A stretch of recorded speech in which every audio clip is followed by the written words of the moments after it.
지금의 제 나이는 40대지만 결혼 당시의 나이는 30대 초반이었습니다. 부모님이 일찍 돌아가셔서 연로하신 할머니가 저를 키워줬고 형편은 어려웠지만 사랑을 충분히 받아 모나지 않게 저는 잘 자란 편이었어요. 힘들게 겨우 들어가긴 했지만 은행에서 일을 시작한 게 2년 차. 아내와는 1년의 연애 끝에 결혼을 했죠. 아내 역시도 저와는 비슷한 환경을 살아왔다고 들었습니다. 아버지는 암으로, 또 어머니는 음주운전 뺑소니 사고로 세상을 떠나셨다고 했거든요. 그래서 부모님이 남기고 간 빚을 성인이 된 이후로 계속 갚고 있었습니다. 그렇게 해서라도 부모님이 남기고 간 고향집을 지키고 싶다는 그 사람이 참 멋져 보였죠. 그런데 결혼하고 3개월이 조금 지났을 때 길에서 우연히 보게 된 겁니다. 바로 제 아내와 함께 웃고 있던 장인과 장모 말이에요. 초반에는 당연히 몰랐고 그저 먼 친척이나 아는 분들이라고 생각했죠. 그런데 인사를 드리자 자신들이 엄마 아빠라고 소개를 했고 저를 사위가 아닌 남자친구나 이전에 교제했던 사람쯤으로 알고 있었습니다. 해서 제가 따지려고 하자 아내는 그런 저를 억지로 끌고 오더군요. 미쳤어? 거기서 결혼 어쩌고 이야기하면 상황 복잡해질 거라는 거 몰라? 지금 누가 누구한테 화를 내는 거야? 나만 지금 이 상황이 이상해? 당신 부모님 돌아가셨다고 했잖아. 그래서 우리 결혼식도 치르지 말자고 했고. 근데 부모님? 부모님이 있어? 없어. 없다고 몇 번을 말해. 아빠는 암으로 죽었고 우리 엄마는 뺑소니로 죽었다고 했잖아. 그럼 아까 그분들은 뭔데? 왜 당신이 딸이라고 당당하게 말을 하냐고. 그런 상황에 내가 안 물어보는 게 더 이상한 거 아니야? 누구야? 누군데 그렇게 팔짝 뛰면서 말도 못 걸게 한 거야? 상황을 알아야 내가 이해를 하든 수긍을 하든 할 거 아니냐고. 양부모님이야. 나 사실 입양됐거든. 조금 놀라긴 했지만 그래도 이해는 되지 않았습니다. 그래서 되물었죠. 아니 그런 말을 왜 안 했어? 양부모님은 부모 아니야? 보니까 사이가 안 좋은 것도 아닌 것 같은데 말을 했어야지. 그럼 결혼식도 해도 됐던 거잖아. 결혼식 그깟 게 뭐가 대수라고 당신은 그렇게 집착을 해? 요즘 안 하는 부부들 많아. 당신 돈이 썩어나? 은행 다닌다는 거 알지만 계약직부터 시작했잖아. 그래서 여유도 없었고. 여유가 있든 말든 그때 상황이 그랬잖아. 우리 할머니 돌아가시기 전에 소원이 그거였어. 근데 당신이 부모님 다 돌아가셔서 없는데 왜 해야 하냐고 난리를 부렸잖아. 그래도 대수고 그깟 거야? 더구나 양부모님이라고 해도 나한테 말을 안 한 건 너무 심한 거 아니냐고. 다 사정이 있으니 그런 거잖아. 무슨 사정? 나 이해 하나도 못하겠어. 사실 내 위로 언니가 하나 있는데 지체장애인이야. 정신적으로 굉장히 불안하고 혼자서는 아무것도 못해. 그분들에게는 친딸이라 소중하기도 했고 나도 친언니라고 생각하는 건 사실이야. 하지만 좀 더 깊이 들어가면 이야기가 다르다고. 깊게 들어가? 그게 무슨 말이야? 양부모님은 날 입양해준 고마운 분들이지만 그건 겉으로 볼 때만 그런 거지 실상은 달라. 날 무슨 언니 대타쯤으로 생각하는 분들이라고. 결혼? 내가 그런 거 한다고 했으면 또 울고불고 나한테 배신자라고 했을걸? 그러니까 숨기고 싶었어. 나한텐 아픔이란 말이야. 눈물까지 흘리면서 아내는 자신의 아픔에 대해서 털어놨습니다. 양부모님에게 사랑받고 싶어서 버둥거렸던 과거, 아픈 언니를 위해 모든 양보해야 했던 일, 그럼에도 끝내 친딸이 될 수 없다는 현실까지 말이죠. 그걸 들은 저는 오히려 사과를 했고 그런 그녀를 위로했어요. 그런데 그 일이 있고 바로 얼마 뒤에 사건이 하나 터지게 됐죠. 아내가 각종 세금 체납과 카드 연체로 인해서 신용불량자가 되기 일보 직전이 됐던 겁니다. 들어보니 기가 차더군요. 양부모님이 나한테 의지를 많이 하셔. 아무래도 언니한테 돈이 많이 들어가니까 그래서 대출도 대신 받아달라고 하고 내가 카드를 하나 드렸더니 그걸로 생활을 하셨나 봐. 지금 그걸 말이라고 해? 차라리 인연을 끊어. 나 은행 다니면서 이런 거 생각보다 많이 겪어. 자식 앞세워서 대출하고 카드 돌려막기 하는 부모들 많다고. 당장 급한 불 끈다, 가족들을 위해서다 이러면서 애들 인생에 똥칠하는 인간들이 얼마나 많은 줄 알아? 그래도 어떻게 그래? 내가 부모님 죽고 혼자 됐을 때 유일하게 손 내밀어줬던 분들인데. 여보, 이러다 진짜 큰일 나. 이거 못 막으면 압류 들어올 거고 제대로 증빙 못하면 개인 회생도 힘들어져. 그럼 직장은 어쩔 거야? 월급도 다 묶일 거라고. 그건 좀 그렇지만 그럼 혹시 당신이 좀 빌려줄 수 없어? 당신 은행 다니잖아. 잠깐 대출만 받아서 이번 일만 처리해줘. 그럼 돌아가신 부모님 집 팔아서 당신 줄게, 응? 그것도 담보대출이 되어 있어서 빚 갚고 있다고 한 거 아니었어? 차라리 양부모님한테 말씀을 드리자. 이참에 나도 인사 제대로 하고 이제 이런 짓은 못하게 카드도 막고, 어? 원인을 아는데 그걸 그대로 두고 흐지부지 넘어가면 이런 일 또 생길 거야. 거의 다 갚았으니까 파는 건 뭐 상관없잖아. 안 팔리면 그땐 내가 퇴직해서 퇴직금이라도 당신한테 갚으면 그만이고. 그러니까 양부모님한테는 조금만 있다가. 내가 그건 알아서 할게. 양부모님이 지금 사정이 있어서 그럴 거야. 이건 착해도 너무 착하고 바보 같아서 답답할 정도였습니다. 보통 그런 경우에 화라도 한 번은 낼 텐데 혼자 오로지 다 짊어지려고 하더군요. 그래서 저는 아내가 원하는 것처럼 제가 대신 대출을 받아서 빚을 상환해줬죠. 당장 상황이 힘들고 어려울 걸 알았기에 제 카드를 사용할 수 있도록 했고요. 그런데 당장이라도 갚아줄 줄 알았던 대출금은 기약 없이 뒤로 밀리기 시작했습니다.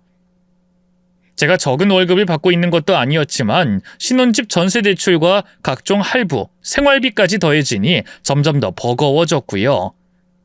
그래도 저는 아내를 재촉하진 않았습니다.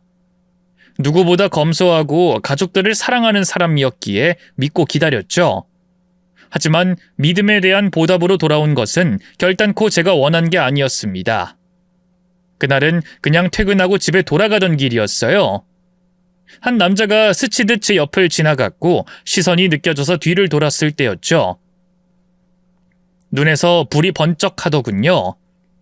난생 처음으로 누군가에게 맞았던 거라 정신을 차릴 수가 없었습니다. 처음에는 이게 묻지마 폭행인가 하는 생각으로 심장이 미친 듯이 뛰었죠. 그런데 그 남자가 제 배에 발길질을 몇 번 더 하더니 이러더군요. 너 같은 놈은 씹어먹어도 분이 안 풀리지만 이번만 내가 이 정도로 끝내는 거야. 그리고 내가 경고하는데 2번 다신 여자한테 손대지 마. 만만하고 자기보다 약해 보인다고 공격하는 게 남자 새끼가 할 짓이야? 또 한 번 그럼 그때 너 아랫도리 잘라버릴 거야. 알았어? 지금 뭔가 오해를 하는 것 같은데 누가 누굴 공격해요? 하영이! 그만 괴롭히라고! 못 알아쳐먹어? 제 아내요? 지금 제 아내를 제가 괴롭혔다는 겁니까? 제 말에 남자는 어이가 없다는 듯 헛웃음을 흘렸죠. 그렇지! 왜 그런 말이 안 나오나 했다. 인간이라는 게 처맞으면 다들 기억이 삭제가 되는 건지 그렇게 발을 빼더라고. 전 몰라요. 생각도 안 나요. 전 그런 적 없어요. 오해하시는 것 같아요. 그래. 찌질한 새끼들이 항상 하는 전형적인 변명 잘 들었어. 변명이 아니라 정말입니다. 야, 아가리 여물고 귀 열고 똑똑히 들어. 2번 다시 그 여자 때리면 가만 안 둘 거라고 이번만 경고한 거야. 일종의 예고편이라고 호로 잡놈의 새끼야. 그니까 우리 또 보면 그땐 너 죽는 거야. 어? 우리 하영이 뱃속에 내 아이 있으니까 이혼도 깔끔하게 하고. 저는 힘겹게 일어나서 최대한 차분하게 물었습니다. 아이요? 지금 아이라고 했어요? 그래! 왜? 내 아이가 떡하니 들어가 있다 이 말이야. 도대체 그게 무슨 말도 안 되는 소리입니까? 하영이 아이 못 가져요. 당신 뭡니까? 정신병 걸렸어요? 아니 망상증? 나랑 결혼하기 전부터 아이 못 가지는 몸이라고 분명히 말했고 전 그거 다 이해하고 결혼한 겁니다. 근데 아이를 가졌고 내가 누굴 때려? 내가 왜 내 아내를 때려요? 어디서 이상한 망상이 나면서 사람이나 패고 내 아내 스토킹이라도 해요? 남자도 제 말에 혼란스러운 표정이 오묘해졌습니다. 그러더니 묻더군요. 그쪽 백수에 도박하고 노름하다 신용불량자가 된 하영이 남편 아니야? 백수? 저 은행 다니고요. 은행 다니는 사람이 신불자가 어딨어요? 진짜 미치겠네. 여기 명함이요. 아니 착각하는 것도 정도가 있지 사람을 이렇게 때려요? 제 명함을 본 남자는 머리를 신경질적으로 긁었습니다. 아니 근데 이름이 하영이 남편이 맞는데? 아이 진짜 미치고 팔짝 뛰겠네. 분명 노름한다고 돈 뜯어가고 술 먹고 때렸다고 들었는데? 아 됐고 사진 있죠? 그거 내놔봐요. 그럼 확실할 거 아닙니까? 문제는 사진을 확인하고 더 혼란스러웠다는 거였죠. 일단 남자가 가진 사진 속의 여자는 제 아내가 맞았기 때문입니다. 하지만 그 남자는 제가 아내를 때리는 사람으로 알고 있고 아이를 가질 수 없는 아내가 자신의 아이를 가졌다고 믿고 있었죠. 더구나 알고 있는 정보가 서로 오묘하게 달랐어요. 일찍 돌아가신 부모님과 양부모가 있다고 아는 저와는 달리 그 남자는 제 아내의 부모가 살아있다고 알고 있었습니다. 뿐만 아니라 그 남자에게는 자신이 공무원이라고 했다고 합니다. 제가 아는 아내의 직업은 중소기업 경리였는데 말이죠. 당황스러운 그 상황에서도 남자는 끝까지 저를 의심하는 듯 했습니다. 결국 저는 아내에게 따져 물었죠. 처음에는 당연히 아니라고 발뺌을 하더군요. 그 인간 나 알아. 내가 일하는 곳에 쫓아와서 얼마나 날 괴롭혔는데. 괴롭혔다? 그 사람은 내가 당신을 때렸다고 알고 있던데 폭력에 노름에 술 중독자인 줄 알고 있어서. 이건 뭐라고 설명할 거야? 그게 말이 되는 소리야? 벌레 하나도 못 죽이는 게 당신인데 날 왜 때려? 그리고 은행 직원이 무슨 노름을 해? 말이 되는 소리야? 무엇보다 그런 말을 내가 그 사람한테 왜 하겠어? 난 말도 제대로 섞기 싫어서 피했는데. 진짜 나 너무 억울해. 여보, 솔직하게 말해봐. 진짜 그 사람 아이 가졌어? 뭐? 나 애 못 가져. 자궁에 문제가 있어서 적출했다고 당신한테 말했잖아. 이것만 봐도 몰라? 그 인간은 아무것도 모르면서 우리 사이 갈라놓으려고 헛소리하는 거라고. 여보, 나 믿어줘. 다른 사람은 몰라도 당신은 나 잘 알잖아, 응? 눈물까지 뚝뚝 흘리면서 정말 억울하다고, 왜 자신에게 이런 일이 생겼는지 모르겠다고 했죠. 하지만 아내는 그때까지도 몰랐을 겁니다. 제가 그 남자와 전화통화를 하는 상태였다는 걸 말이에요.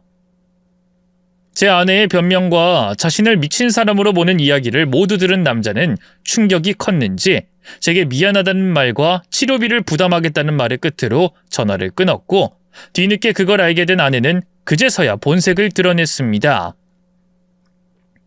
진짜 미쳤어? 그 사람이랑 왜 몰래 전화를 해? 둘이 연애하니? 뭐? 지금 그걸 말이라고? 당신은 배알도 없어? 몇 대 쳐맞았으면 그냥 구석에 처박혀 있으면 될걸. 그걸 억울하다고 전화번호 교환까지 하면서 몰래 내 말을 전달해? 아이씨 진짜 어이가 없네. 전달하면 안 될 이유가 있어? 억울하다며. 그 인간이 쫓아다닌 거라며. 이 짓도 못해 먹겠네. 당신 어차피 지금 내가 무슨 말해도 안 믿을 거지? 그럼 이렇게 말하는 널 어떻게 더 믿어? 좋아. 어차피 다 들킨 것 같으니까 집어치우자. 까놓고 말할 테니 이혼 그냥 하자고. 뭐 언제 할까? 내일 갈까? 어차피 이혼하게 된 거니까 언성 그만 높이고 깔끔하게 그냥 가. 이제 너랑 말 섞는 것도 짜증나고 머리 복잡해서 터질 것 같으니까. 당신 뭐야? 당신 도대체 어디서부터 어디까지가 다 거짓말인 거야? 그게 왜 중요한데? 어차피 당신 그렇게까지 한 건 그 인간이랑 말 다 맞춰본 거 아니야? 그럼 알겠네. 그게 진실이라고 생각을 해. 그럼 되는 거 아니야? 애초에 그 진실도 안 맞으니까 묻는 거야. 말해. 당신 부모님 죽은 건 맞아? 진짜 별것도 아닌 걸 다 궁금해하네. 그래 안 죽었어. 왜? 봤잖아 멀쩡히 살아있는 거. 기가 차네. 그럼 장애인인 언니는? 나 외동이야. 참고로 직장도 없고 아이 못 가지는 것도 거짓말이야. 내가 이렇게 어리고 예쁜데 자궁을 왜 적출하니? 됐어? 궁금한 거 다 풀렸냐고. 하지만 나 임신한 건 맞거든? 지금 너 때문에 다 너 때문에 이 꼴 난 거야. 조금만 더 하면 완전히 넘어올 수 있었을 텐데 반쯤 죽여버리든가 하지. 이것도 때린 거라고. 아우 속 터져. 정말 당신 제정신 아니구나. 도대체 왜 그러고 살아? 다른 거짓말은 그렇다 치자. 그래도 부모님 죽었다는 건 아무리 그래도 그건 아니지 않아? 그냥 말이잖아. 그게 왜? 말한다고 진짜 부모가 교통사고 나고 암으로 되죠? 별것도 아닌 걸로 지랄은. 그리고 그렇게 말하니까 당신이 나한테 더 잘했잖아. 아니야? 나 동정하면서 가여워하고 위로해주면서 내가 좋아진 거잖아. 그래서 그랬다. 그게 나빠? 그럼 정상이야? 그거 정신병이야. 똑똑한 거지. 왜 정신병이야? 사람들은 애초에 자기보다 잘난 사람 별로 안 좋아해. 그래서 당신 수준에 맞춰주려고 했던 거고. 일찍 돼진 부모를 가진 당신 앞에서 내 부모는 멀쩡히 살아서 날 오냐오냐 잘 키웠다고 하면 좋아했겠어? 당신보다 처지가 불쌍하니 나한테 잘했던 거잖아. 그럼 결론적으로 서로가 좋았던 거 아니야? 당신도 날 보면서 우월감 느꼈을 거고. 미쳤어? 어떤 사람이 그런 걸로 우월감을 느껴? 뭐 그건 인정해. 정직하고 착하고 입 바른 소리 하나도 못하는 당신이라는 거 아니까. 근데 당신은 아니라고 해도 다른 사람은 그럴걸? 아니, 일반적인 사람들은 그런 거짓말 안 해. 웃기시네. 키가 176만 돼도 180이라고 올려치기 하는 사람들이 수두룩해. 인생 1부터 10까지 있으면 자기가 7쯤은 된다고 생각하는 게 보통 인간이고, 사실 4나 3도 안 되는 것들이 꼭 그렇게 자기를 올려치기 하고 자랑질을 하는 거거든. 그것도 거짓말 아니야? 근데 그것들이 멍청한 거야. 왜 그렇게 더 잘나고 싶어 안달인지 난 이해가 안 돼. 그럼 돈도 더 많이 써야 하고 능력 보여주려고 손해도 많이 보게 될 텐데 말이야. 나처럼 아예 인생 구질구질하다고 눈물 좀 짜주면 남자들도 어른들도 친구들도 날 도와주지 못해서 안달인데. 그걸 지금 자랑이라고 하는 거야? 사람들 이용하고 거짓말 해놓고? 나한테 미안한 마음이 조금도 없어? 그러고도 네가 인간이야? 소리 지르지 마. 나 임신했다고 했잖아. 그리고 내가 경고하는데 그 사람한테 다 오해였다고 말해. 당신이 때린 것도 진짜고 나 협박해서 그렇게 말하게 했다고 하라고. 미쳤어? 내가 왜? 안 그럼 후회할 거야. 나한테 그 사람은 황금 동아줄이거든. 너랑은 비교도 안 될 정도로 집안도 학벌도 좋아.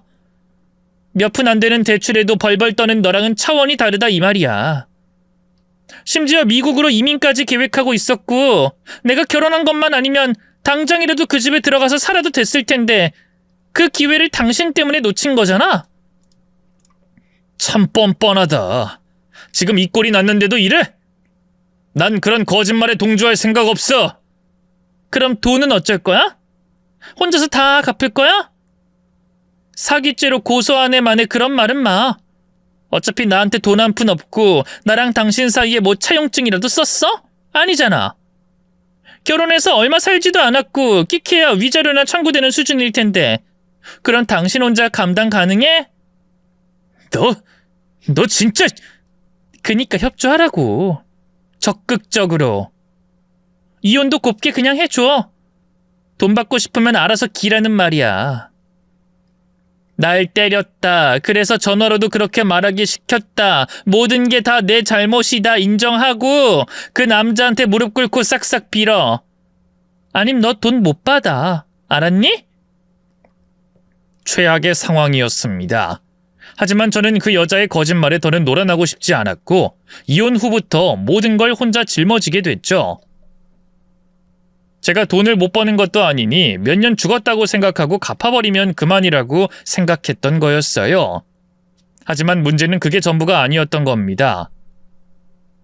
남자와 완전히 인연이 끊어지자 전처는 제게 원망의 화살을 다 돌리기 시작했죠. 실제로 아이를 낳은 후에 저를 찾아와서 직장에서 난동을 피우기까지 했습니다. 입만 벌리면 거짓말을 술술할 수 있는 그 능력은 순식간에 저를 쓰레기로 만들더군요. 전처가 임신하자마자 술집 여자와 눈이 맞아서 이혼을 요구한 남편으로 만들기도 했고 이혼을 하지 않으려고 하니 자신을 때려서 뇌수술까지 받았다는 말까지 퍼뜨렸습니다.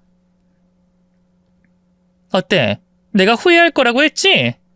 아니라고 하면 그만이야. 과연 그럴까? 말에는 힘이 있어.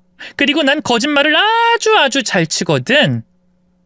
1%의 진실을 담아서 거짓말을 하는 게 거짓말 잘하는 사람의 방법이기도 하고. 이번엔 당신한테 거액의 빚이 있다는 것도 흘릴까 해. 도박에 손을 댔다고 하면 어떨까? 아이디어 좋다, 그치?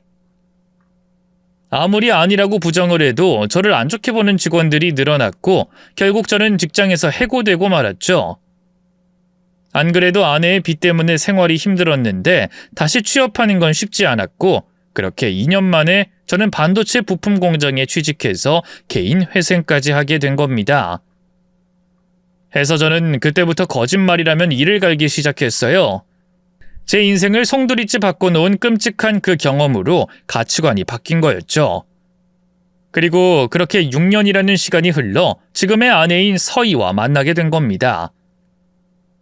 다시 결혼을 생각하게 될 줄은 몰랐는데 저와 가치관이 정말 비슷했죠. 한 번은 제가 은행 일을 왜 그만뒀는지 말했더니 이러더군요. 그저 소문으로 그 사람을 판단하는 건 어리석은 거 아니야? 적어도 눈이 달렸으면 자기 눈으로 본 것만 믿어야지 왜 그런 말이 현혹이 되는 건지 모르겠어. 아, 그래도 찜찜하진 않아? 여자를 때리고 임신했는데 버리고 바람을 피웠다 이런 말을 들으면 말이야. 책에서 그러더라. 머리로 생각하고 귀로 듣고 눈으로 보고 코로 호흡하면서 가다듬고 그리고 말하라고. 사람의 얼굴 형태가 그러라고 이렇게 생긴 거라고 하던데? 그런데 귀부터 열 거면 머리는 왜 있고 눈은 왜 달렸겠어? 소문은 그런 거야. 생각도 하지 않고 스스로 보려고도 안 하고 남의 말에 휘둘리는 거. 그래서 난 절대로 소문 같은 거 신경 안 써. 적어도 내가 만나고 있는 오빠가 여자를 때리거나 임신했다고 버릴 사람이 아니라고 머리로 생각을 했으니까. 그렇게 말해주니 좀 고맙네. 고마워할 거 없어. 오빠도 앞으로 나에 대한 걸 스스로가 생각해줘. 다른 사람 말에 휘둘리거나 신경 쓰지 말고. 난 오빠가 그런 사람이라고 믿어. 그럴게. 우리 진짜 잘 살아보자. 제게 있어서 그 사람은 과분한 사람이었습니다. 사실 첫 결혼이 그렇게 실패했기 때문에 저는 초반부터 굉장히 신중했어요. 의심을 끝없이 했을 정도로 사람에 대한 신뢰가 바닥이었기 때문이었죠.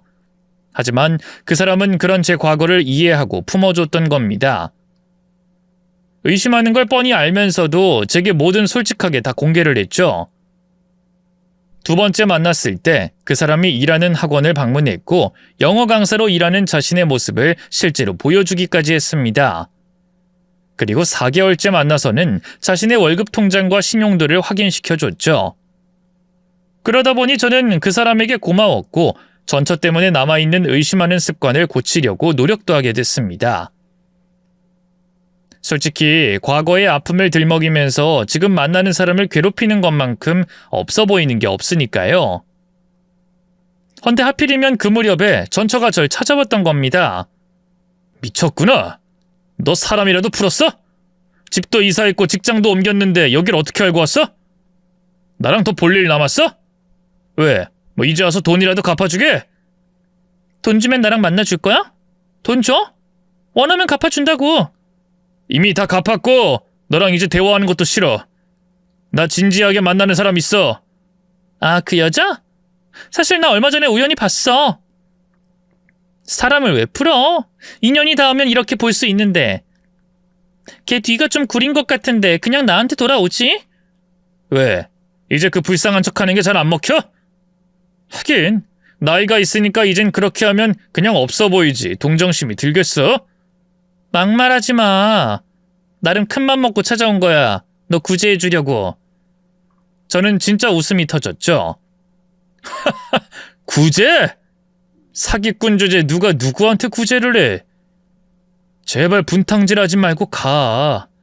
그 사람한테 나 숨기는 거 없는 사람이라 어차피 말은 하겠지만 전처랑 이야기한 것도 기분 나쁠 수 있으니까.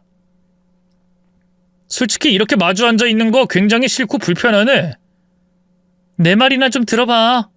그년 이상한 게 한두 개가 아니라니까. 정말 그 여자를 믿어? 저번에 당신이랑 그 여자가 헤어지고 그 여자가 다른 남자 차 타고 가는 것도 내 눈으로 똑똑히 봤고 백화점에서 신나게 명품 사는 것도 내 눈으로 똑똑히 봤다고. 웃기네. 내가 당신 말을 믿을 것 같아?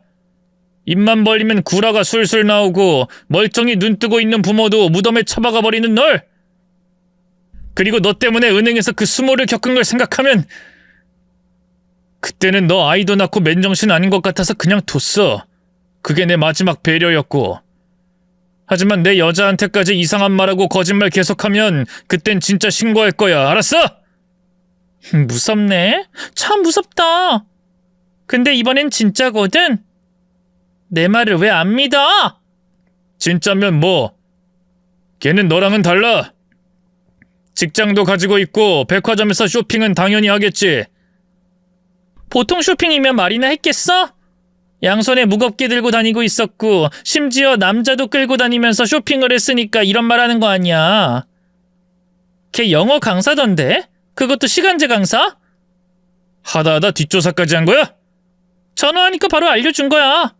시간제 강사 주제 아무리 잘 벌어도 그건 무리야. 그럼 그게 다 뭐겠어? 어디서 돈 많은 남자 하나 물어서 뒷방에 첩으로 사는 거겠지. 이민 가는 남자 따라가려고 발악하던 네 수준에서 딱 떠올릴 상상이긴 하네. 나 돈 많다니까? 우리 집 기억 안 나? 부모님이 물려준 집 있다고 했잖아. 저는 어이가 없어서 한숨을 쉬며 말했죠. 이젠 거짓말에 잡아먹힌 거야? 부모님이 다 죽고 남긴 유산이라고 떠들면서 나한테 말했던 거잖아. 근데 부모님이 다 살아있는데 유산? 물려준 집? 야, 정신 똑바로 차려. 거짓말도 머리가 좋아야 끝까지 유지하는 거야. 제발 좀 애엄마면 애엄마답게 굴라고. 아이 빼앗겼어. 그 남자 집에서 데리고 갔고. 잘 됐네. 그 아이도 당신 같은 사람이랑 사는 것보단 훨씬 좋지. 여보, 우리 그냥 이전처럼이라도 지내면 안 될까? 나 진짜 잘할게. 예전처럼 동정받으려고 불쌍한 척도 안 할 거고 거짓말도 안 할게. 병원도 다닐까? 어? 이제 와서 왜 이래? 지나고 나니 알겠어. 그래도 당신은 날 진짜 좋아했잖아. 잘못했어. 다신 안 그래. 그리고 내가 이러는 이유가 있어. 우리 부모님 돈 많다니까? 집도 있는데 그거 다 준다고 했어. 우리 아버지도 사업 크게 하시고 뭐든 다 지원해 주겠다고. 당신한테 빌린 돈도 바로 갚을게. 그 여자랑 결혼만 하지 마. 진짜 그 여자 뒤가 구린 건 사실이라고.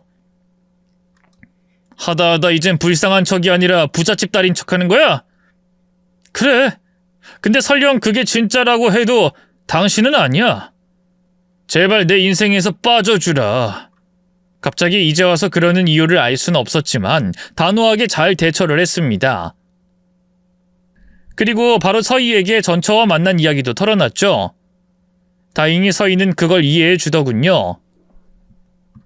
나도 이혼한 경력이 있고 오빠도 그러니까 아무래도 이런 일은 또 있을 거야. 그때마다 우리가 싸우는 건 옳지 않고 서로가 이해하고 신뢰하는 하나의 과정이라고 봐. 그렇게 생각해주니까 정말 고마워.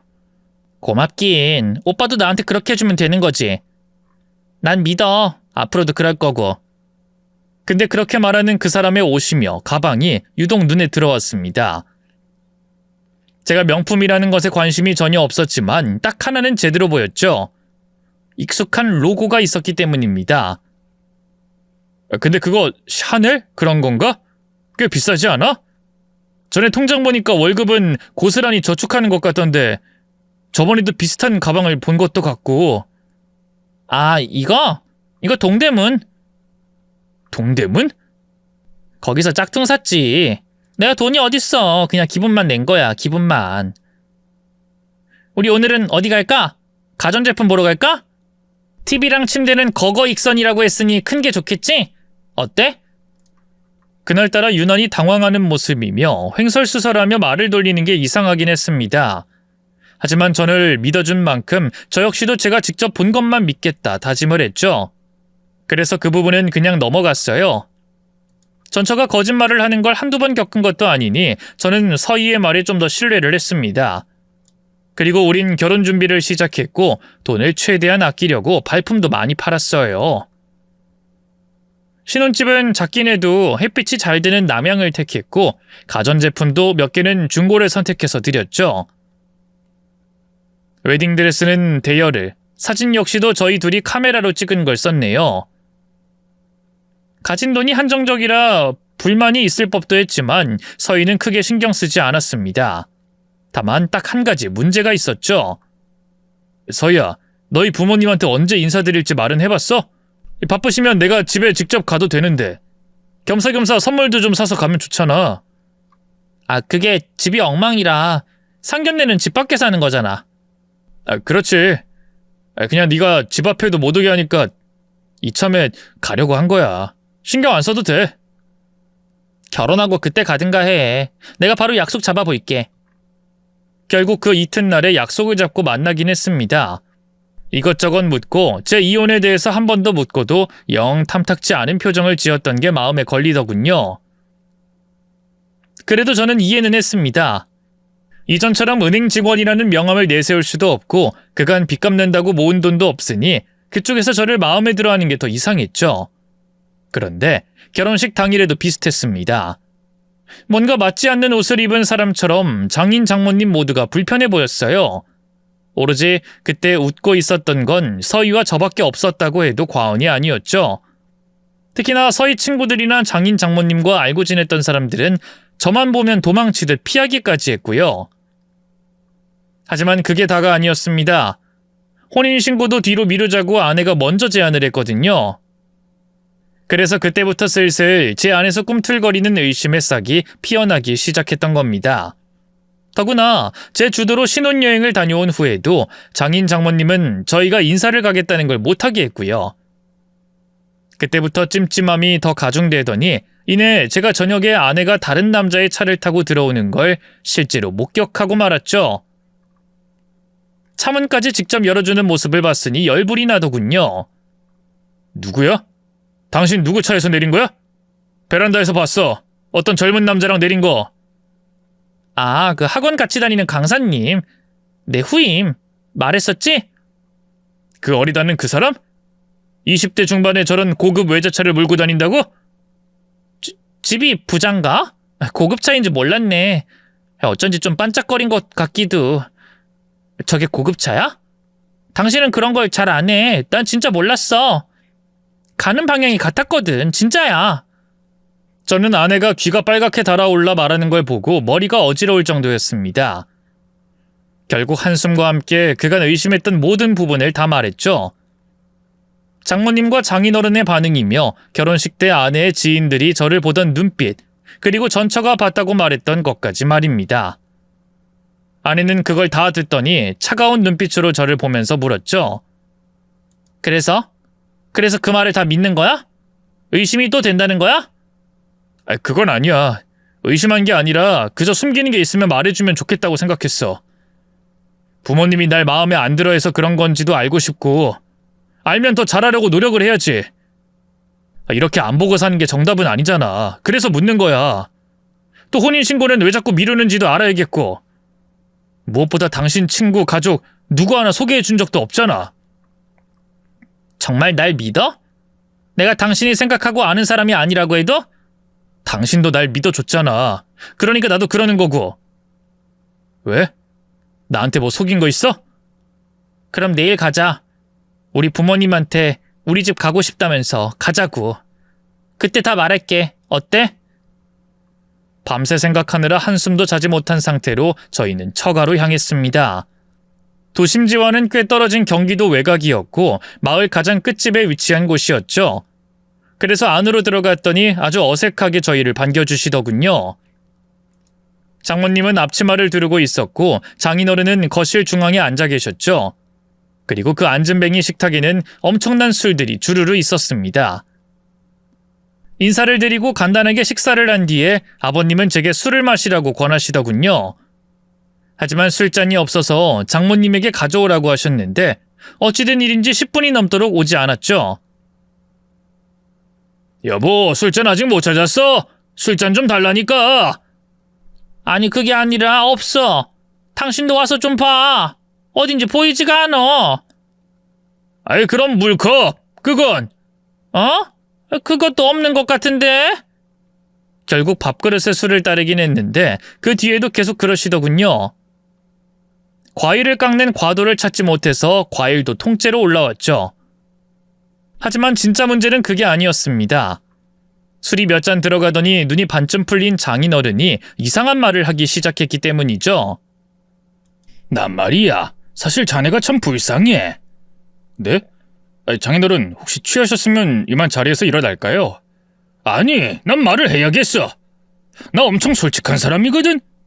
사실 내 딸은 아주 남자 관계가 복잡해. 내가 만일 자네였잖아?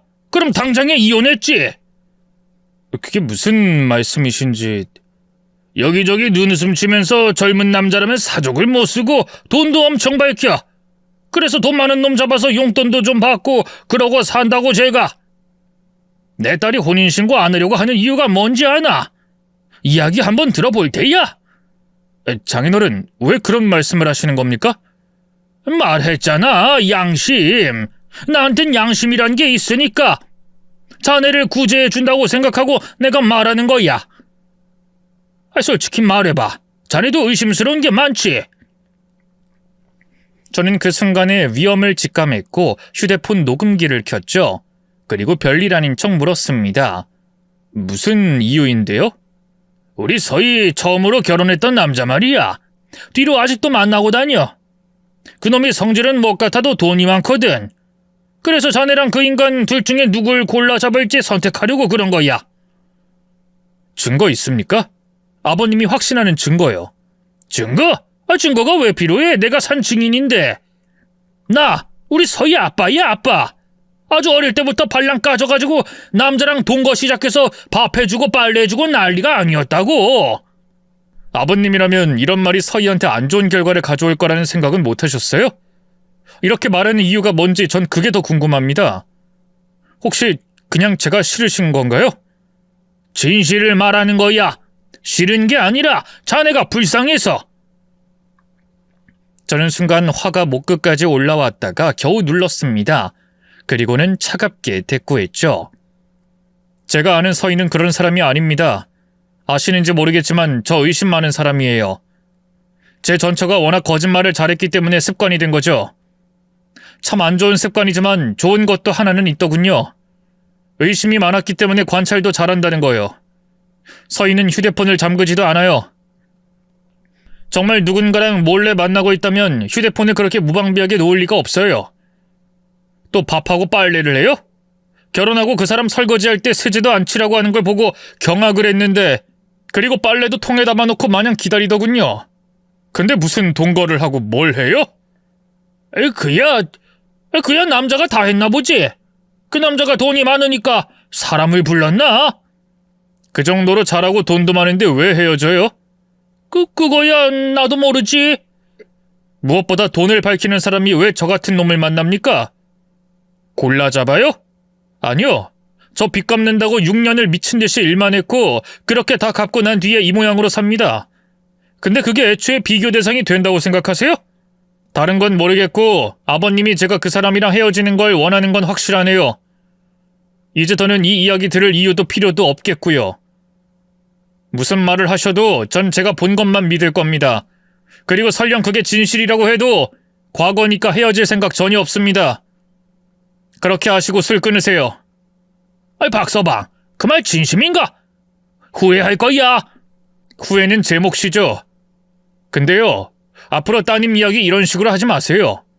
아무리 가족이고 아버지라고 해도 이건 선 넘은 겁니다. 저는 이만 일어나겠습니다.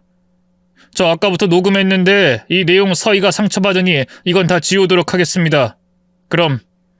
제가 자리에서 일어나려고 했는데 그때 아내와 장모님이 현관 안으로 뛰어들어왔죠. 그런데 아내가 들어오는 동시에 제 앞에 무릎을 꿇는 겁니다. 저는 상황을 몰랐는데 장인어른이 본인 휴대폰을 들고 제게 통화 중인 걸 보여주더군요. 저는 아내에게 다급히 물었죠. 이게 무슨... 우리 이야기 다 들었어? 당신 괜찮아? 울었어? 제 말에 아내는 고개를 숙였고 장모님은 흡족하게 미소를 지으며 대신 대답했습니다. 애한테 너무 그러지 마. 사실 우리가 그러자고 했어. 자네한텐 못할 짓인 거 다 아는데 우리가 너무 힘들어서 그러자고 고집을 피웠고. 사실은 우리가 시험을 한 거야. 시험이요? 저를요? 그래. 딸은 싫다고 했어. 근데 우리 한번 당한 게 있어서 어쩔 수 없었고. 장모님의 이야기는 이랬어요. 아내가 처음 결혼하겠다고 남자를 데리고 왔을 때 성실하고 부지런한 사위라고 생각하고 흔쾌히 허락을 했다고 합니다. 하지만 시간이 지나고 난 뒤에 모든 게 거짓이라는 걸 알게 됐다고 해요. 마치 제 전처처럼 말입니다. 도박에 노름에 돈은 돈대로 다 끌어쓰고 돈 떨어지면 서희에게 구걸이라도 해오라고 했다고 하더군요. 정신 차렸다면서 사업자금 좀 지원해달라기에 믿고 줬더니 또다시 도박하고 그래서 우리가 앞장서서 이혼시켰어. 그 뒤에 서희도 다 잊고 다른 사람 만났는데 그 인간이 회방을 나서 결국에 헤어졌지. 그 인간 몇 년을 우리 서희 쫓아다니며 괴롭히고 있어. 오늘 서희 아빠가 자네한테 했던 말이 그 인간이 떠든 말 그대로고. 그 사람이 그런 말을 했다고요? 소문이라는 게 정말 무섭게 퍼졌지. 그중에는 차마 입에 올리기도 힘든 말들이 있고. 아내는 거짓말을 해서 미안하다면서 제게 눈물까지 보였습니다. 제가 상처받을 거라고 생각하고 정말 하기 싫었지만 부모님을 속상하게 했던 이전의 일 때문에 어쩔 수 없었다고 하면서요. 그래서 일부러 저를 시험했던 거고 혼인신고도 그런 이유로 하지 못했다고 합니다. 솔직히 저를 믿지 못했다는 게 화가 나긴 했지만 저도 그 입장이 되어봤기에 장인어른과 장모님이 어떤 마음으로 그랬던 건지 이해를 했죠. 두 번 다시 딸이 똑같은 상처를 받지 않았으면 했던 거니까요. 그래서 저는 제게 사과를 하는 아내에게 괜찮다고 하고 넘어갔습니다. 그런데 그 일이 있고 일주일이 채 지나지 않았을 때 실제로 그 남자와 마주하게 됐죠. 정말로 장인어른이 제게 말했던 것들을 똑같이 전달하더군요. 물론 그게 좀 더 더럽고 입에 담기도 어려운 성적인 말까지 섞여 있었다는 게 다르다면 달랐죠. 다행히 한번 비슷한 말을 들었기에 그냥 흘려들었습니다. 하지만 남자는 절대로 포기를 몰랐죠. 내가 다 그쪽 위에서 조언해주는 거라니까? 같은 남자끼리 딱 보면 몰라? 보니까 나보다 좀 어린 것 같은데 이 형이 현실을 알려주는 거야. 겉으론 멀쩡한 척하지? 하지만 그 실상을 살펴보면 더럽게 논다고. 술집에서 남자까지 끼고. 근데 그걸 전달하는 이유가 뭡니까?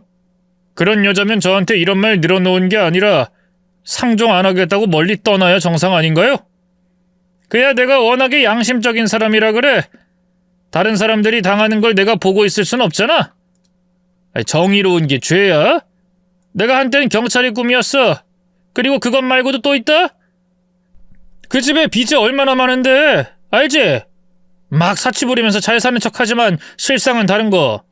껍데기만 중요하게 여기고 빚을 궁뎅이에 깔고 있는 그런 것들. 딱 그 집이 그래요. 저는 웃었습니다. 제가 봤을 땐 그렇지 않던데요. 사치? 이미 장인 장모님 다 받고 그 집도 가봤습니다. 사치라니? 컵 하나도 제대로 없는 집에 무슨 사치요? 제 아내는 짝퉁 가방 들고 다니고 월급도 아끼고 아껴 저축만 하는 사람이거든요. 그러니까 그쪽이 말하는 게 다 거짓말인 건 알겠네요. 그만하세요. 지금 하는 짓이 얼마나 추접한 짓인지 아시긴 해요? 남자는 제 말에 엄청나게 혼란스러워했습니다. 뭐? 컵 하나가 없다니. 짝퉁이라니? 거짓말이지? 날 속여먹으려고. 들으신 그대로입니다. 제가 그쪽을 왜 속여요? 저한테 뭐가 이득이 된다고요? 그럼 진짜 그 집이 망했어? 망해요? 제가 본 건 처음부터 그랬거든요. 그리고 집이 좀 허름하긴 해도 사람 사는 집이고 안 굶고 살면 되는 거지 그게 왜 망한 겁니까? 말 참 웃기게 하네. 아닌데 그럴 리가 없는데? 망했다고? 설마 내가 사업자금 들고 간 걸로 그렇게 된 건가? 이러면 내 돈은? 도대체 언제 망했는데? 그럼 나 이제까지 헛짓한 거야? 아니야 그럴 리가 없어. 부자는 망해도 3년은 간다는데 내가 다시 알아봐야지. 그 인간은 이혼 후 무려 7년 동안 아내를 쫓아다니면서 괴롭혔다고 합니다. 도박하러 가면 좀 잠잠하게 있다가 돈 떨어지면 나타나서 괴롭힌 거죠. 저랑 결혼을 했으니 좀 덜하지 않을까 생각했었는데 저와 대면하고도 꿈쩍도 하지 않으니 아내는 더 충격이었던 것 같더군요. 그래서 저는 한 가지 꾀를 내었습니다. 서희야, 네가 나가서 만나. 혹시 모르니까 내가 근처에서 지켜보고 있을 테니까. 뭐? 만나서 뭘 하라고? 간단해. 돈 빌려달라고 해. 돈? 내가 왜 돈을 빌려? 나도 그 사람한테 들었는데 사업자금 빌려줬다가 집안에 빚이 생긴 거라며. 부모님 일은 안 됐지만 어차피 이렇게 된 거 그걸 강조하라는 거야. 그러니까 너도 함께 갚아가야 한다. 당장 카드 대금 좀 빌려달라 이렇게. 그게 통할까? 그 인간 성격 보면 절대 안 될 것 같은데. 통하지. 더도 말고 덜도 말고 딱 16만 원만 빌려달라고 해. 그 금액으로 뭘 한다고 16만 원을 빌려달라고 해. 그냥 5천만 원 1억 달라고 하면 더 좋지 않나? 사업해야 한다고 빌리면 되잖아. 그래야지 무서워서 꼬리를 내릴 거 아니야. 아니야. 내 말대로 한번 해봐. 나머진 내가 다 알아서 할게. 돈을 밝히는 놈이니 도망가게 되어 있어. 돈을 목적으로 접근한 것들한텐 다 통하는 수법이야. 물론 저는 16만 원이 결코 작은 돈이라고 생각하진 않습니다. 하지만 안 좋게 이혼까지 하고 피해 다니던 사람이 그 돈을 빌리기 위해서 대면을 할 정도라는 건 최악의 상황이라는 걸 증명하기에 좋죠. 무엇보다 10만 원, 20만 원처럼 딱 떨어지는 돈이 아닌 애매한 금액이기 때문에 더 강조할 수 있고요. 진짜 그 금액이 없으면 안 된다는 느낌을 실어서 16만 원을 책정한 거였죠. 그리고 그건 실제로 통했습니다. 포기를 모르고 한 사람의 인생을 박살냈던 사람이 바로 등을 돌리더군요. 아내에게 떨어져 나가라는 듯 질리는 표정을 하고는 먼저 일어나는 걸 제가 뒤에서 똑똑히 봤죠. 저는 바로 그리로 다가가서 물었어요. 여보 괜찮아? 나쁜 말 많이 들었어? 나 괜찮아. 진짜야. 이렇게 쉽게 떨어져 나가다니 진짜 꿈만 같아. 나더러 꺼지래. 절대로 자기 앞에 2번은 나타나지 말래. 고생 많았어. 진짜로 이제 다 끝났어. 진작에 이렇게 할걸. 돈 달라면 주고 협박하면 그걸 다... 나 왜 이렇게 바보처럼 살았지? 거짓말은 이렇게 편안한 거였는데. 아내는 눈물까지 터뜨렸습니다. 그간 얼마나 힘들었을지 모든 게 다 느껴졌죠. 뭐 저야 남자라서 나쁜 놈 소리 들으면 그만이었지만 여자인 아내는 그 타격이 더 컸을 테니까 말입니다. 그래도 바로잡아야 할 것 같아서 제가 아내에게 이 말을 해줬어요. 서희 네가 그간 착하게 거짓말하지 않고 살아서 이렇게 넘어가게 된 거야. 거짓말? 편하지. 하지만 그 인간들은 절대로 이렇게 못해. 이제까지 평생을 거짓말만 하고 살았으니까. 잠깐은 편안하고 좋아도 거짓말은 결코 힘이 없어. 내 말 무슨 뜻인지 알지? 응, 맞아. 진짜 그런 것 같아. 그래서 말인데 사실 숨긴 게 하나 더 있어. 뭐? 진짜 당신? 가자. 가면서 말할게. 낯선 집에 방문했을 때 저는 놀라서 뒤로 넘어갔습니다. 커다란 대문이 열리고 잘 손질된 정원을 지나 현관에 들어섰을 때 장인어른은 화분에 물을 주며 닦고 있었고 장모님은 우아하게 앉아서 커피를 드시고 계셨죠. 두 분 다 동시에 절 보고 놀라서 커피를 뿜고 잎을 바스러뜨리더군요. 맞습니다. 아내의 집은 망하지 않았던 거였죠. 시골에 있던 그 집은 잠깐 대여를 해서 자신들이 사는 집인 것처럼 굴었던 거고 그래서 컵 하나를 제대로 찾지 못했던 겁니다. 그리고 아내가 타고 내렸던 차도 기사님이 딸린 장인어른의 법인 차량이었고 아내가 들고 입고 신는 게 모두 짝퉁이 아니라 진짜였던 거죠. 결혼식에서 사색이 된 것도 마찬가지였습니다. 본인들이 못 믿어서 거짓말을 해놓긴 했는데 막상 초라한 결혼식을 보니 본인들이 억장이 무너졌던 거죠. 아니, 장인어른, 이건 해도 너무하신 거 아닙니까? 저를 또 속이셨어요? 아니, 우린 1년 뒤에 그니까 그 말을 하려고 했는데 미안하네. 진짜 면목이 없어. 자네가 안 좋은 목적을 가진 게 아니라는 거 알았는데 차마 미안해서 더 못 밝혔어. 그래서 사업을 다시 시작했다고 하고 차차 말하려고 했던 건데.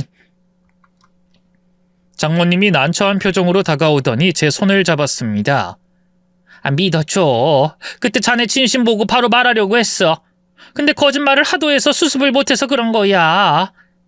미안해. 아휴, 우리가 진짜 늙어서 주책이지. 술? 술 마실래? 여기는 컵도 잘 찾을 수 있고 과도도 어디 있는지 딱 알아. 그니까 와, 얼른 앉아. 또 숨기는 거 없으신 거 맞아요? 없어. 진짜 탈탈 털어봐. 저 인간 일주일 전에 골프 치러 가놓고 친구 병문안 갔다는 것도 바로 걸렸다니까. 우리 진짜 거짓말은 못해. 앞으로 이런 일 없을 거고. 차라리 잘 됐지. 속이 후련하네. 거짓말이란 게 쌓이니까 감당을 못하겠어. 장인어른도 어색하게 웃고는 제 눈치를 보시더군요. 맞아. 아니, 그 거짓말도 손뼉이 맞아야 하는데 친구들이 나이스샷 외치는 바람에 들켰다니까.